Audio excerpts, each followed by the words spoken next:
J'ai maintenant le plaisir de recevoir en studio le fondeur de Saint-Féréol-les-Neiges, Alex Harvey, 3e au classement général de la Coupe du monde et aussi l'auteur cette année des fins de course les plus spectaculaires sur le circuit international de ski de fond.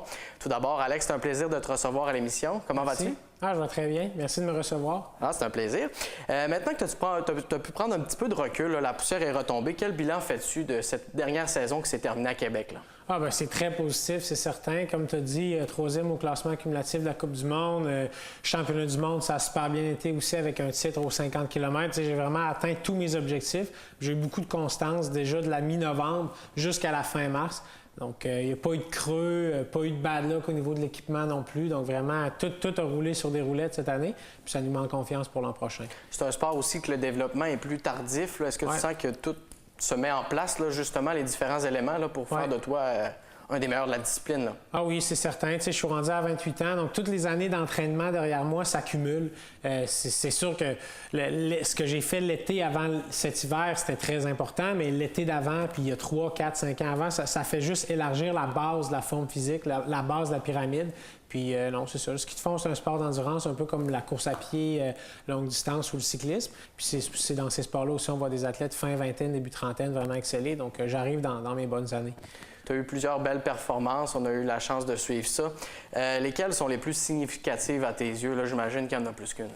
Oui, bien, le titre de champion du monde aux 50 km à la TI, ça, c'est sûr, c'est numéro 1 pour moi. C'est la course à gagner dans mon sport. Puis de pouvoir le faire au championnat du monde. On était en Finlande, en Scandinavie. Donc, c'était vraiment trippant, vraiment une super journée.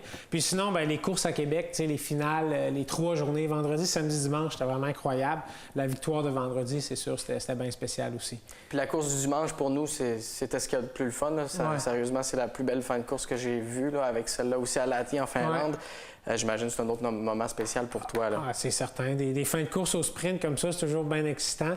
Puis de se battre contre 2 Norvégiens, ça a rendu ça spécial aussi. C'est vraiment les leaders dans mon sport, c'est les meilleurs. Donc, c'est ça. C'était vraiment cool.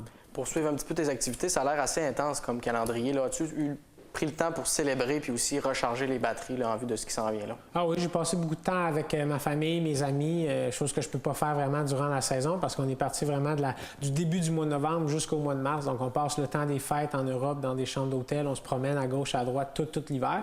Fait que c'est ça, j'ai pu célébrer ça avec mes amis, faire le party un peu parce qu'on ne fait pas vraiment la fête pendant l'hiver. Donc, c'est ça. Le mois d'avril, je peux décompresser, faire des choses que je peux moins faire pendant la saison d'entraînement ou de compétition. Et là, la prochaine année en sera une de Jeux olympiques. Comment abordes-tu cette année-là là, qui est très importante? Ah, c'est sûr, c'est une année vraiment importante. Mais j'aborde ça avec quand même beaucoup de confiance. Moi puis toute l'équipe autour de moi, tout mon entraîneur, massothérapeute, physio, toute l'équipe aussi technique de fartage pour la préparation des skis. On arrive avec une super saison. Donc, c'est un peu une pratique générale pour nous cette année. Puis les camps d'entraînement qu'on va faire cet été puis à l'automne, ça va être les mêmes qu'on a fait l'an passé. Donc, il n'y a rien de nouveau pour nous. On arrive vraiment dans du connu. Puis on aborde ça avec de la confiance. Puis en même temps, quand on voit les résultats, j'imagine qu'il n'y a pas grand-chose à changer. C'est un copier-coller que tu veux. C'est ça, exact. Cette année, on a essayé des petites affaires différentes, puis ça a payé. Là, on ne change rien à la recette, puis on fait vraiment... on essaie, comme tu dis, de copier-coller. Puis tu reviens justement de la Corée du Sud. Comment tu as trouvé les installations Pyeongchang? Penses-tu que... as-tu eu la chance, premièrement, de voir le parcours? Oui, j'ai skié sur le parcours.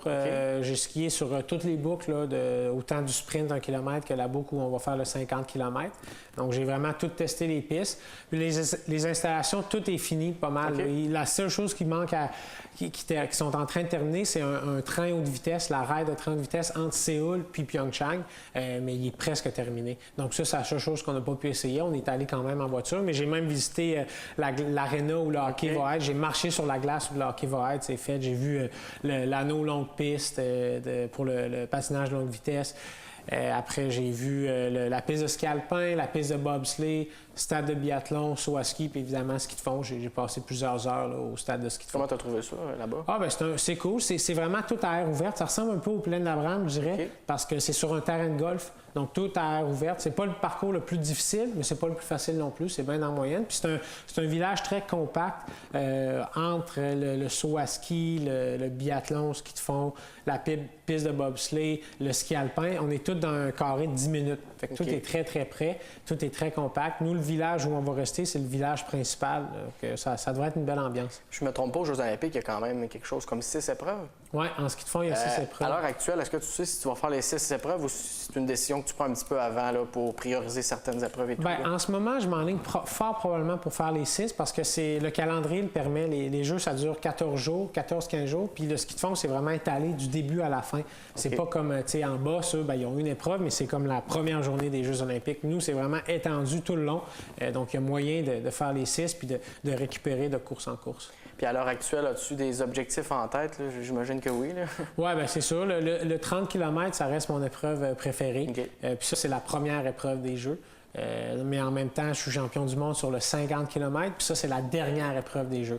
Fait que je vais avoir des chances à chaque épreuve. Le sprint, j'ai 2 médailles en championnat du monde dans cette épreuve-là. C'est un sprint classique.